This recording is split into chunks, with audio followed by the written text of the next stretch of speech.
of your hands. To get the app, simply search KBC Mobile Digital app in your Google Play or App Store and download the app. Catch what you want, anytime, anywhere. Stay connected. Stay ahead with KBC Mobile Digital app. Hello, kids. Hey, guys. Hey, everybody. Are you ready for fun? Huh?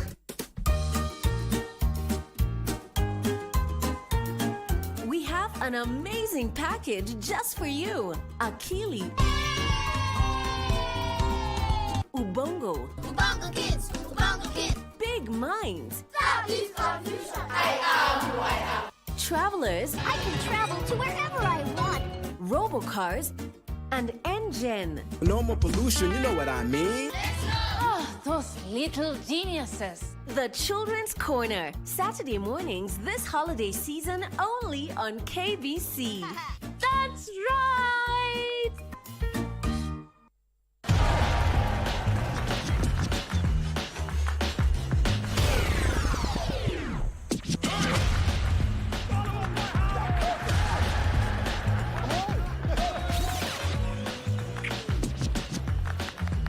Hii season, enjoy na GoTV. Beste yako wafuta. Tuna connect na ligi zote. Jisikie GoTV leo ujinice na the best futa live on Supersport. GoTV, love it. Change is here. And this shift is about many things. The country is shifting. This is Kenya's vision, the journey to development.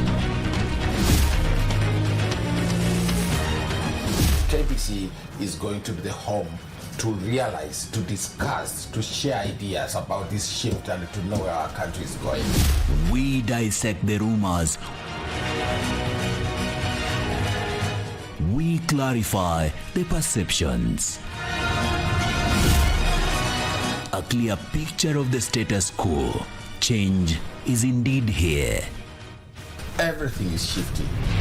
The shift.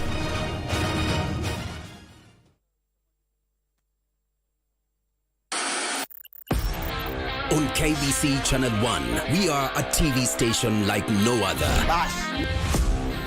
Get a taste of the best in entertainment. Yes, indeed.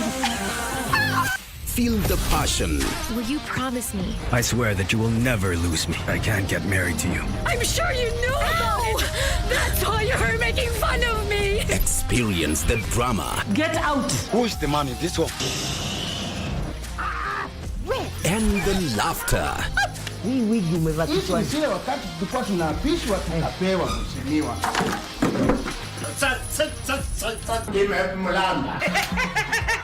Move to the beat.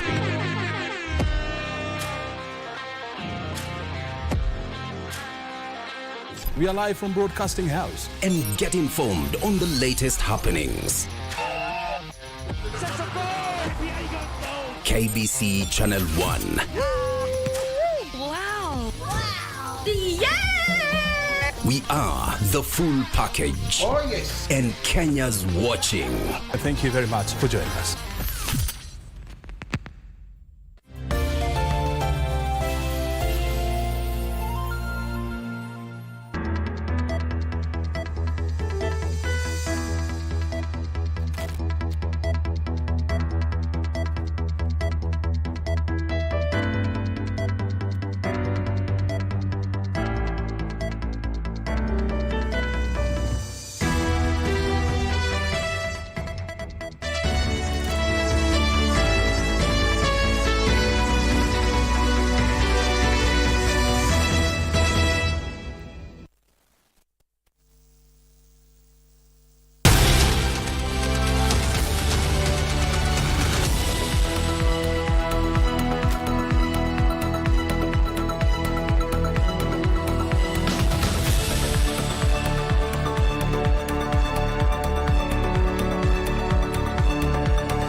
Wasahlan na marhaba mpenzi mtazamaji, assalamu alaikum popote pale ulipo. Ni matumaini yangu kwamba umekuwa na siku njema. Hujambo na karibu kwenye Darubini ya Channel 1. Na mtazamaji, hapo jana nilikuwa peke yangu katika taarifa hizi za Darubini ya Channel 1 na vile vile nikakuarifu ni kwa sababu mwenzangu Gladys yuko katika likizo fupi, lakini hii leo nimebahatika kupata mwenzangu ambaye ataungana nami kwenye taarifa hizi, ambaye kwa kawaida sura hizi umezoea kuziona siku ya Jumatatu na Jumanne, lakini hii leo dadangu Sarafina Robi ameungana na mimi kwenye Darubini ya Channel 1. Bila shaka Bhalo, shukran sana kwa kunikaribisha kwenye Darubini hii leo, siku ya Alhamisi tarehe 7 mwezi wa 11 mwaka 2024, na kama alivyosema mtazamaji, tumekuandalia mengi yaliyojiri hii leo. Lakini mtazamaji, kabla tujakupatia vidokezo, mimi mwenyewe binafsi ningetaka kujua kilichomleta Sarafina kuingia katika meza hii ya Darubini ya Channel 1 siku ya Alhamisi ni nini? Watajua hapo baadaye tukiendelea, wasio. Na mtazamaji, hivi sasa tupate vidokezo.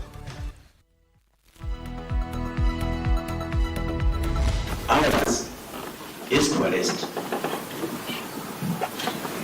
in broad day.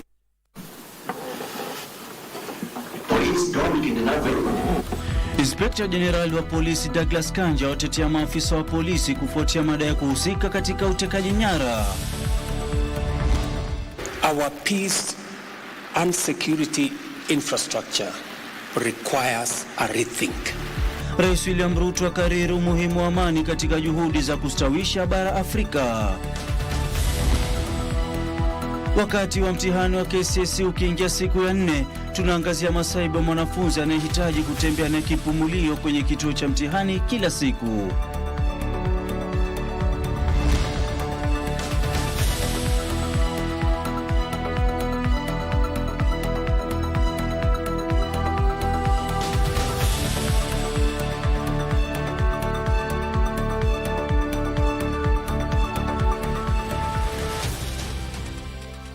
Naam, karibu mtazamaji, naitwa Ahmed, Juma Bhalo ukipenda niite AJB, na msaidizi wetu kwa upande wa lugha ishara ni Brian Moraro. Bila shaka nami ni Sarafina Robi, na tukianza na taarifa yetu kuu ni kuwa Inspekta Jenerali wa polisi Douglas Kanja amekana madai ya kuhusika kwa polisi katika visa vya utekaji nyara vinavyoshuhudiwa nchini. Akiongea alipofika mbele ya kamati ya bunge kuhusu usalama, Kanja alisema kazi ya polisi ni kuwakamata washukiwa na wala sio utekaji nyara, akihimiza wananchi kutoa taarifa kuwahusu wahalifu wanaoendeleza uovu huo. Kanja amethibitisha kuwa visa 57 vya utekaji nyara vimeripotiwa kuanzia mwezi Juni hadi sasa. First, have got the ability to investigate and do frustrated. And even in those cases that are still pending, they are pending active investigations. Every person who commits a crime will have his own time and day before a court of law. We will wish to urge our people, if anyone suspects that the place that you are in is not okay, please make a report as soon as possible, so that once again the police can be able to carry out their duties as required by the law. But this is something that we must also speak as a society. Every society, there are criminals who are going to carry out those activities. But I think the concern of Kenyans, and even this committee and parliament, is we are almost having a mix of criminals carrying out nefarious activities, but also something linked to security forces that involves kidnappings. From where I sit, I'll be comfortable saying it's only the police officers and the law enforcement of this country that can have that audacity to do such things to the citizens of these people. Coming back to these abductions and people that have disappeared, these 29 people have a right to live. They have a right of freedom. We need these people to be brought. It's the government that have these people, not anyone else. Ours is to arrest in broad daylight. Police don't kidnap anyone. No, we arrest and take to the court. Rais William Ruto ametoa wito wa kuimarisha miundombinu ya amani na usalama barani Afrika ili kubuni mazingira bora kwa sekta nyingine. Rais aliyasema haya wakati wa mkutano wa maafisa wa ngazi za juu wa kongamano kuhusu kukabiliana na baa la njaa duniani jijini Addis Ababa, Ethiopia, ambapo aliyekuwa Waziri Mkuu Raila Odinga aliomba uungwaji mkono katika azma yake ya kuomba uungwaji mkono katika kuwania wadhifa wa mwenyekiti wa Tume ya Muungano wa Afrika, huku akitoa wito wa umoja. Jijini Addis Ababa nchini Ethiopia, wakati wa kongamano kuhusu kukomesha baa la njaa duniani, Rais William Ruto alikariri haja kuhakikisha kuna amani na usalama barani Afrika. Our peace and security infrastructure requires a rethink. We cannot continue the way we are continuing. I think the days of, the 20,000 AU peacekeeping force are slowly fading away. And we need, as Africa, to begin to take charge of our peace support mechanisms in our continent. There is certainly a very big case for us to make in reorganizing the AU Peace and Security Council, including the Peace Fund. Akizungumzia ziara yake mjini Juba nchini Sudan Kusini inayokumbwa na mzozo, Ruto alipongeza hatua zilizoafikiwa katika kurejeshwa kwa mazungumzo ya amani kati ya pande zinazohamasiana. Yesterday I was in Juba to encourage our brothers in that country when they gave me an assignment to get the opposition to work with the government. I was very happy that we had a breakthrough yesterday. We are concluding the mediation there. Next week we have the civilian groups meeting in Nairobi from our neighbors in Sudan to see what they can do about their country. Last week we were in Bujumbura at a COMESA meeting to discuss how, whether as we do trade, how do we manage the issues in the Great Lakes region. Aidha, aliyekuwa Waziri Mkuu Raila Odinga alihudhuria kongamano hilo, huku Raila akiomba kuungwa mkono katika azma yake ya kuwa mwenyekiti wa Tume ya Muungano wa Afrika. Alitoa wito utekelezwaji wa azimio kuhusu amani na usalama. And all the times there are two things that are all the times at play: sovereignty and unity. In my view, those two things should not be competing. They are complementary. Vile alisisitiza umuhimu wa umoja barani Afrika. The next 20 more years, 1/3 of the population is going to be living on this continent. And Africa is the richest continent on the planet Earth in terms of resources. The paradox is the richest is also the poorest in terms of living conditions of its people. Sarafina, Robi, Darubini.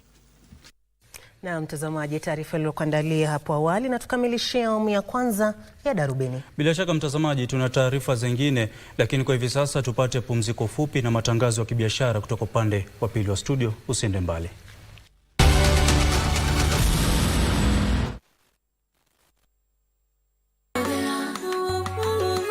Samani, nasikia wamtaja tu Zito. Kwani nani wako? Zito mimi ni mpenzi wangu. Kwanza una uhakika ni Zito asio wewe ambaye unamwongea? Wewe waitwa nani? Bibi yake aitwa Shamsa. Sina hela, sina kazi, sina chochote.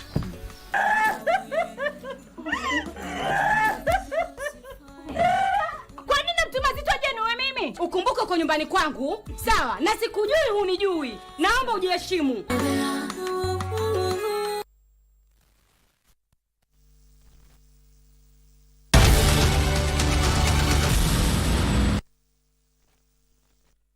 Na karibu tena mtazamaji, unaendelea kutazama Darubini ya Channel 1. Naibu Rais Kithure Kindiki ameorodhesha kusitishwa kwa vita na kurejeshwa kwa amani kwenye maeneo ambayo hukumbwa mara kwa mara na ujambazi katika maeneo ya North Rift na kaskazini mwa nchi kwa miongoni mwa ufanisi alioafikiwa alipokuwa waziri wa usalama wa taifa. Na kadhalika alizungumzia kushughulikiwa kwa mrundiko wa maelfu ya hati za usafiri katika afisi ya uhamiaji kuwa mojawapo wa ufanisi mkubwa alipokuwa waziri katika wizara hiyo. Hata hivyo alikabiliwa na kibarua kigumu kubainisha kuhusu visa vya utekaji nyara na mauaji ya baadhi ya waandamanaji wakati wa maandamano yaliyoongozwa na kizazi cha Gen Z yaliyojiri alipokuwa akihudumu katika wizara hiyo. 19 months after President Ruto ordered the most consequential security operation against banditry ever to take place in northern Kenya, the infrastructure that had sustained banditry for over 4 decades has been suppressed and dismantled. Scores of schools in Baringo, Samburu, Elgeyo Marakwet, Turkana, West Pokot and Laikipia counties have been reopened. Mokogodo Forest, Sieku Valley, Burat Hills, Korkor and Arabal Hills, Tandale Valley, Gelecha Valley, Malaso Escarpment, Kurkur, Pura, and other previous bandit hideouts are today pacified. Na kando na hayo tuelekee mahakamani ambapo jopo la majaji watatu wa Mahakama Kuu limekubaliana kuahirisha kesi aliyekuwa naibu rais Rigathi Gachagua kupinga kuondolewa kwake wadhifani hadi tarehe 23 mwezi Januari mwaka ujao ili kuwezesha rufaa kuu kuendelea katika mahakama ya rufani. Rufaa kuu inapinga hatua ya majaji hao kukataa kujiondoa kusikiza kesi hiyo na pia kuteuliwa kwa jopo hilo na naibu jaji mkuu. Gachagua pia alitafuta muda wa kurekebisha rufaa zao. Alisema kuwa baadhi ya maombi yao yamepitwa na wakati kufuatia kuondolewa kwa baadhi ya maagizo ya jopo hilo. Serikali ilikubali kusubiri hadi uamuzi wa mahakama ya rufani utakaotolewa kabla ya sikukuu ya Krismasi.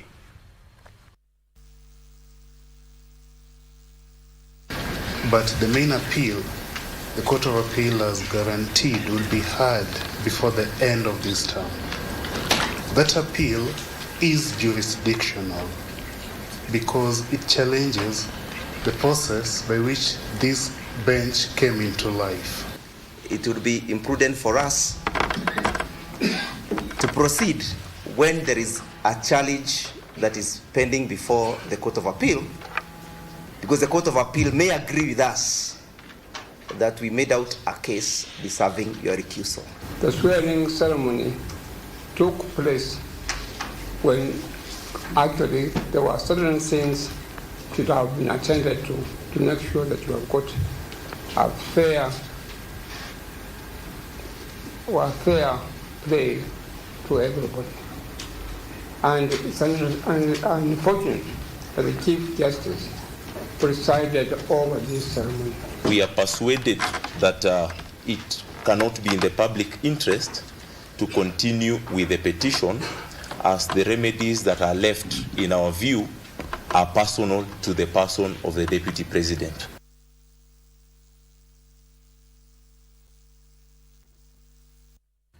Na afisi ya naibu chifu wa kata ndogo ya Igorera, eneo bunge la Bomachoge Borabu, kaunti ya Kisii, imechomwa na watu wasiojulikana.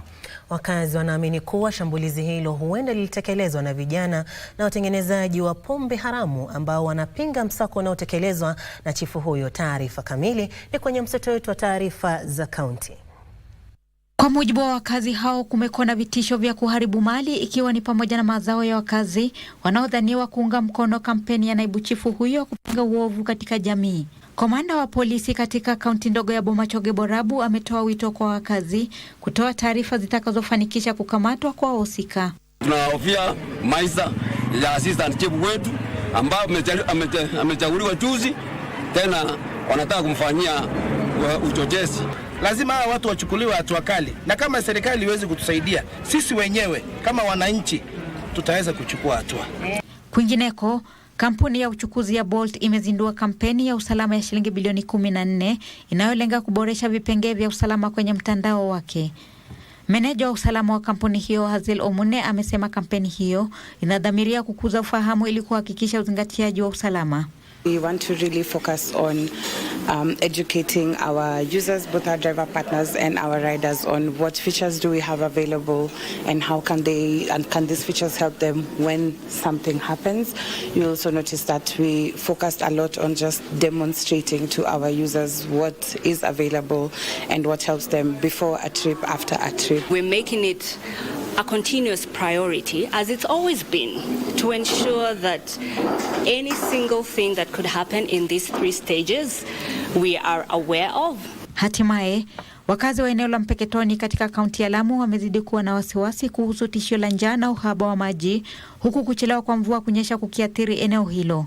Wakazi hao wana wasiwasi kwamba uzalishaji wa chakula unaweza kuathirika pamoja na kupungua kwa kiwango cha maji katika ziwa Kenyatta. Tuko na wasiwasi sababu tulitegemea kwanza mwaka huu mvua ikuwe mingi na haikukuwa mingi. Na saa hizi kuna hii msimu wa mwezi wa 10 pia tunatarajia mvua inanyesha. Na saa hii tumefika mwezi wa 11 hatujaona mvua. Leki inazidi kukauka, yani inazidi kujivuta, inapungua kina cha maji. Tukilinganisha mali ilikuwa leo, tukirudi kesho kutwa kuna watu 3-4 zimepungua. Martini Maslin, Darubini.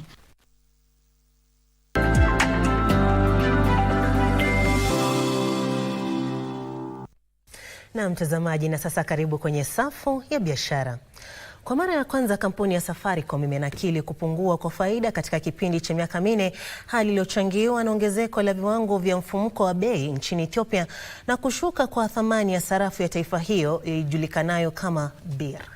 Faida ya kampuni ya Safaricom ilishuka kwa asilimia 17.7 hadi shilingi bilioni 28.1, huku ikitarajia kwamba tawi lake la nchini Ethiopia litaanza kunakili faida ifikapo mwaka 2027. Kampuni hiyo haijatangaza mgao wa faida kwa wateja wake mwaka huu. Taarifa hii kwa kina ni kwenye kitengo chetu cha biashara. Mara ya mwisho kwa kampuni ya Safaricom kunakili kushuka kwa faida yake ilikuwa mwezi Novemba mwaka 2020. Hali iliyosababishwa na athari za janga la COVID-19 kwa uchumi. Hivi leo, kampuni hiyo ilisema faida yake imepungua kwa asilimia 17.7 kutokana na kile ilichotaja kuwa misukosuko ya kiuchumi nchini Ethiopia, ikiwamo kuongezeka kwa viwango vya mfumuko wa bei na kushuka kwa dhamani ya sarafu ya taifa hilo. Ili kukabiliana na athari zinazosababishwa na marekebisho ya sera ya ubadilishanaji fedha za kigeni nchini Ethiopia, kampuni ya Safaricom imependekeza hatua kadhaa, ikiwamo kufanya upya mashauriano kuhusu huduma zinazogharamiwa na fedha za kigeni na kuwashirikisha wafanyabiashara wa humu nchini katika shughuli hizo. Due to the uncertainty of what rate we will have at the end of the year, we are guiding that any 10 percentage points change in terms of currency depreciation would result to about 8 billion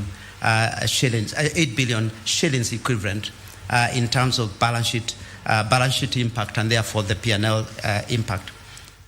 Kwingineko, wafanyabiashara wanaoagiza bidhaa humu nchini wamehimizwa kutumia fursa zinazochipuza chini ya mpango wa biashara huria barani Afrika ili kupiga jeki viwanda vya humu nchini, hususan vile vinavyohusika na utayarishaji bidhaa za kilimo. Waziri wa mashirika Wycliffe Oparanya amesema Kenya inalainisha uzingatiaji wa kanuni za kimataifa ili kupata masoko zaidi ya bidhaa za humu nchini. This really initiative signifies a new beginning in terms of our trade relations with the rest of African continent, and it could not have come at a better time than now, when as a country and the African continent, we are taking collective efforts to make the African continent free trade area not just a trade agreement, but a tool for the economic transformation of our economies. Hatimaye, mipango inaendelea ya kuanzisha huduma za hazina ya hasla zinazowalenga wenye biashara ndogo na za kadri kwa lengo la kuondoa hatari za kibiashara zilizopo na kushirikisha vijana kwenye uwanda wa teknolojia. Katibu katika idara ya biashara ndogo na za kadri Susan Mangeni amesema Wakenya wapatao milioni 24.5 wamechukua mikopo ya takriban shilingi bilioni 60 kutoka kwa hazina ya Hustler na kuweka akiba shilingi bilioni 3.2. We say we will help these people first and foremost to establish their credit profile.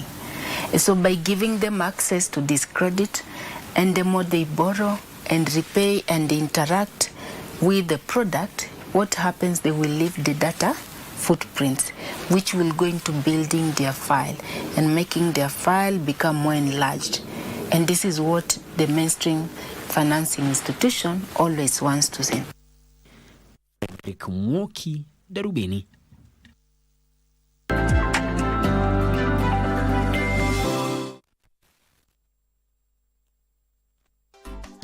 Nini? Kwani kama wewe hujui nini mimi nitajuaje? Ni wewe umekuja nacho, niambie ni kitu gani?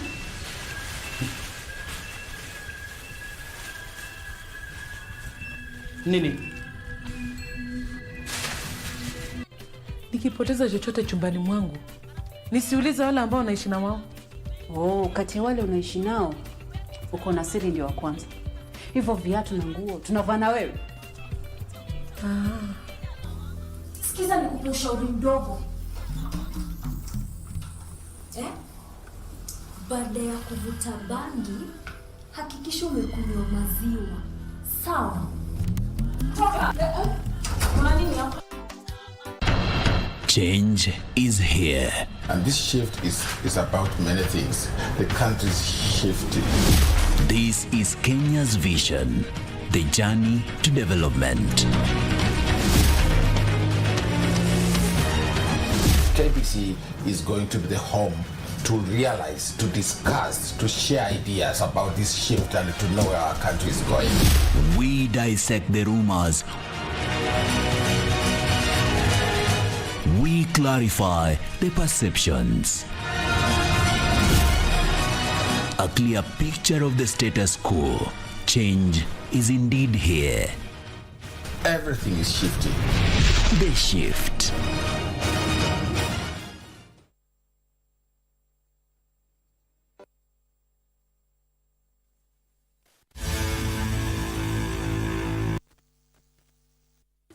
Na mtazamaji, karibu kwenye taarifa za michezo.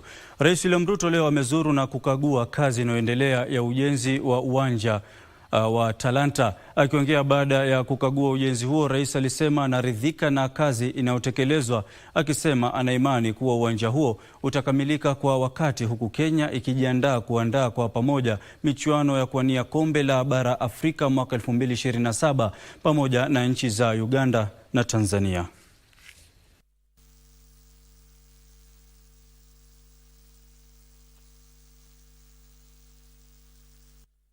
Na timu ya taifa ya soka kwa wanawake wenye ulemavu imefuzu kwenye robo fainali za mashindano ya kombe la dunia la shirikisho ya soka la wanawake wenye ulemavu yanayoendelea jijini Cali, Colombia, baada ya ushindi wa bao moja kwa nunge dhidi ya Uingereza. Kenya ilitoka sare ya kutofungana na Haiti kwenye mechi ya kwanza kabla ya kuilaza Peru mabao mawili kwa nunge kwenye mechi ya pili. Timu hiyo ya taifa kisha iliandikisha ushindi wa bao moja kwa sufuri dhidi ya Uingereza kwenye mechi ya tatu na kujihakikishia nafasi kwenye robo fainali dhidi ya Ukraine hapo kesho. Timu hiyo inanuia kuandikisha ushindi kwenye mechi hiyo ili kufuzu kwa nusu fainali dhidi ya mshindi kwenye mechi kati ya Peru na mwenyeji Colombia.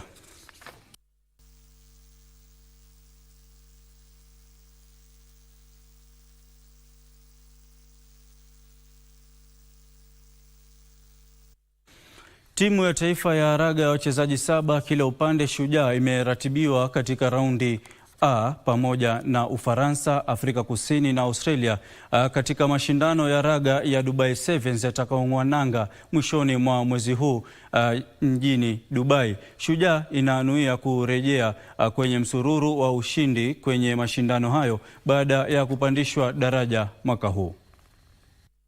Timu zote 24 zitakuwa zinalenga kutamba katika makala hayo ya mwaka huu ya msururu wa raga kwa wachezaji 7 kila upande, ambayo yataandaliwa kuanzia tarehe 30 mwezi huu hadi tarehe 1 Disemba mwaka huu. Kenya na ambayo ipo kundini A itachuana na mabingwa watetezi na ambao pia ni mabingwa wa Olimpiki Ufaransa. Wapinzani wao wa bara Afrika Kusini na Australia ambao waliwashinda katika michezo ya Olimpiki mwaka huu. Washindi wa medali ya fedha ya dunia mwaka huu Argentina wapo kundini B pamoja na Ireland, Uingereza na Uruguay, huku washindi wa medali ya shaba Fiji, New Zealand, Marekani na Hispania wakiwa kundini C. Msururu wa 7 wa raga wa HSBC utaashiria hatua kubwa kwa raga wanawake. Wakati huo mechi ya magwiji ya raga humu nchini dhidi ya Tritons ya Uingereza itakayochezwa kesho katika uwanja wa RFUEA itatumika kama mechi ya ufunguzi ya katika mashindano ya mwaka huu ya kuwania kombe la Elgon mwaka 2024 kati ya Kenya Simbas na Uganda Cranes siku ya Jumamosi. Magwiji hao wa Kenya pia wanajiandaa kwa ziara yao ya Dubai Sevens ambapo watacheza katika kitengo cha Vets. Kenya galloping into the 20. Na zaidi ya wanariadha 200 watashiriki makala ya 9 ya mbio za nusu marathoni za Chemususu zitakazoandaliwa tarehe 16 mwezi huu kaunti ya Baringo. Akizungumza wakati wa uzinduzi huo, waziri wa michezo Kipchumba Murkomen alisisitiza kuwa serikali ina dhamira ya kuboresha vituo vya michezo vya kila kaunti ili kusaidia ukuaji wa talanta nchini. To further support talent development, we have embarked on a comprehensive sports infrastructure inspection and rehabilitation plan, bringing improved facilities closer to communities. These investments ensure that athletes have safe, accessible and professional great spaces to train and compete, creating a strong foundation for Kenya's future champions. Maneno yake yaliungwa mkono na mkurugenzi wa mbio hizo ambaye ni bingwa wa zamani wa Olimpiki wa mbio za mita 3000 kuruka viunzi na kidibu cha maji Matthew Birir, ambaye alisema kuwa wanalenga kupanda miti 30,000 mwaka huu ili kuunga mkono juhudi za uhifadhi wa bwawa la Chemususu. Nataka kuambia wanariadha, please, mkuje mkimbie Chemususu marathon because it's a free entry. Na mbio na njia ni mzuri, altitude ni mzuri, na ukikimbia hapo na uende kukimbia ng'ambo huko unaenda kushinda tu. Mshindi wa mbio za kilomita 21 atazawadiwa shilingi 250, huku mshindi wa pili akipokea shilingi 150, naye wa tatu akiondoka na shilingi 100.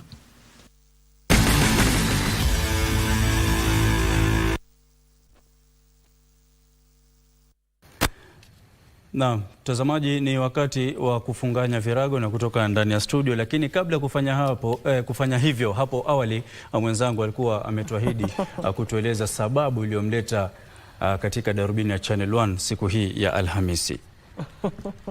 Bila shaka Bali, unajua siku zote ajaye bila kadi ama bila hodi uondoka bila kuaga. Yeah. Lakini mimi nilipokuja hapa KBC miaka 6 iliyopita nilikaribishwa. Nilifunguliwa mlango, nilipewa kiti. Naam. Na imekuwa ni heri kwangu kuwasoma habari ama kuwasomea watazamaji wetu habari kwa miaka hiyo 6 tangu nilipojiunga na shirika hili la KBC. Na kwa watazamaji ingekuwa si vizuri kama ningeondoka bila kuaga. Na kwa njia hiyo sasa nasema asante sana kwa kuwa nami kwa miaka hii 6 ambayo nimekuwa hapa katika shirika hili la KBC nikikusomea habari, na asante sana kwa uwepo wako, na pia vile vile asante sana kwa shirika hili la KBC kwa kunipa fursa hii ya kuweza kusoma habari hapa kwa miaka hii 6. Nashukuru. Bila shaka mtazamaji, mimi na kwa niaba ya wafanyakazi wenzangu hapa KBC tunakutakia kila laheri kule unapokwenda, na Mwenyezi Mungu azidi kukufungulia milango kwa haraka sana. Kuna mfanyakazi ambaye pia alikuwa ni mfanyakazi wa hapa KBC ule kufanya naye kazi, ulisoma naye taarifa, Boni Musambe, ambaye kwa hivi sasa ni mratibu wa shughuli katika afisi ya msemaji wa ikulu ya Nairobi. Na yeye pia kiufupi anakutakia kila laheri. Anasema nimewahi kufanya kazi na wewe ni mtu mwenye roho safi na ni mtu mvumilivu na ni mtu mkakamavu, unajitolea katika kazi unazotwikwa. Kwa hivyo nakutakia kila la kheri unapotoka hapa KBC, na Mwenyezi Mungu azidi kukufungulia milango ya kheri. Huyu ni Boni. Asante sana Boni ya rais. Na mtazamaji, kufikia hapo hatuna la ziada, na ndio tunatamatisha taarifa hizi za Darubini ya Channel 1. Naitwa Ahmed Juma, Bhalo ukipenda niite AJB. Brian Muraro amekuwa msaidizi wetu kwa upande wa lugha ishara. Asalamu alaykum. Kwa heri mtazamaji, tukutane tena majaliwa.